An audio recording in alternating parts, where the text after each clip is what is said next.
बिस्मिल्लाहिर्रहमानिर्रहीम। दोस्तों, इल्म बड़ी ताकत है। जो इल्म मुशाहदे और तजर्बे से हासिल होता है उसे साइंस कहते हैं।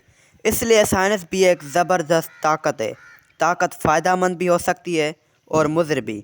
अगर उसे नेक और मुफीद कामों में इस्तेमाल किया जाए तो ये एक नेमत है, और अगर उसे जुल्म और ज़्यादती के लिए बरता जाए तो ये एक लानत है। यही हाल साइंस का है। इसे इंसान की खुशहाली के लिए भी काम में लाया जा सकता है और इंसान की तबाही और बर्बादी के लिए भी इस्तेमाल किया जा सकता है। दोस्तों, साइंस की मदद से बहुत सी मुफीद चीज़ें इस्तेमाल हुई। उन्हीं में से एक लासिल्की यानी तारों के बगैर बिजली की लहरों की मदद से पैगामात पहुंचाने का तरीका है। दोस्तों, जिसकी ईजाद का सारा मार्कोनी के सर है। जी हाँ दोस्तों, हम बात कर रहे हैं रेडियो की।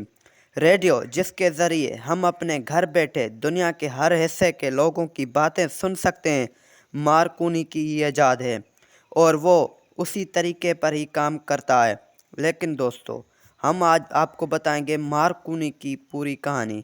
लेकिन आपको एक गुजारिश है कि हमारे YouTube चैनल अकील अहमद को लाजमी सब्सक्राइब करें और साथ में बेल वाली आइकन को भी क्लिक करें ताकि हमारी तरफ से हर नई आने वाली वीडियो जल्द से जल्द आप तक पहुंचती रहे। दोस्तों, मार्कोनी इटली का बाशिंदा था।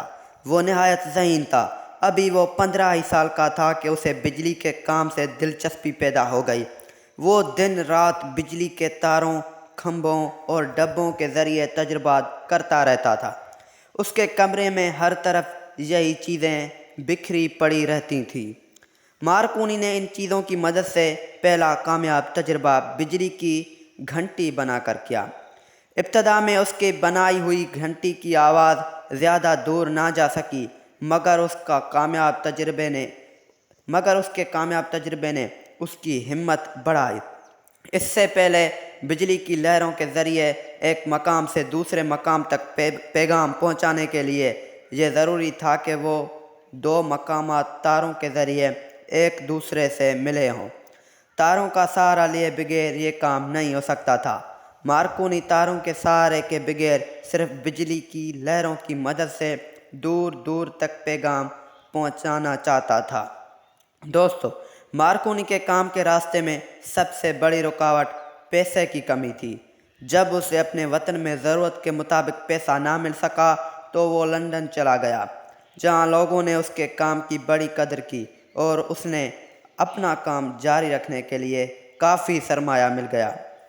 इटली की हुकूमत को जब ये खबरें पहुंची तो उसे मार्कोनी के काम का अंदाज़ा हुआ और उसने मार्कोनी को वापस बुलाकर लास की वायरलेस, जिसे दोस्तों हम कहते हैं बगैर तार वाली स्टेशन कायम करने में उसकी मदद की। दोस्तों, पहली आलमी जंग यानी वर्ल्ड वार 1 1914 से 1918 के दौरान इटली ने इस स्टेशन से अपने बहरी जहाज़ों को पैगाम दिया।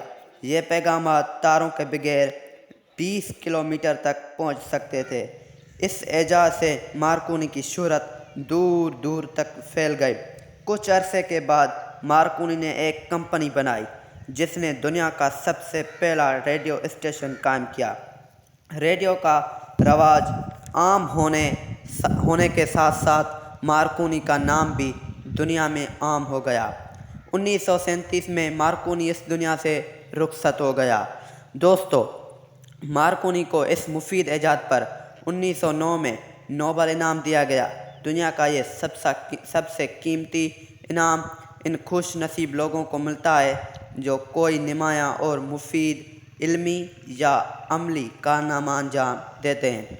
मार्कोनी को ये शोहरत और इज़्ज़त इसलिए हासिल हुई कि उसने अल्लाह ताला की अता की हुई अक़ल को मुफीद और कारआमद काम में इस्तेमाल किया। शुक्रिया दोस्तों।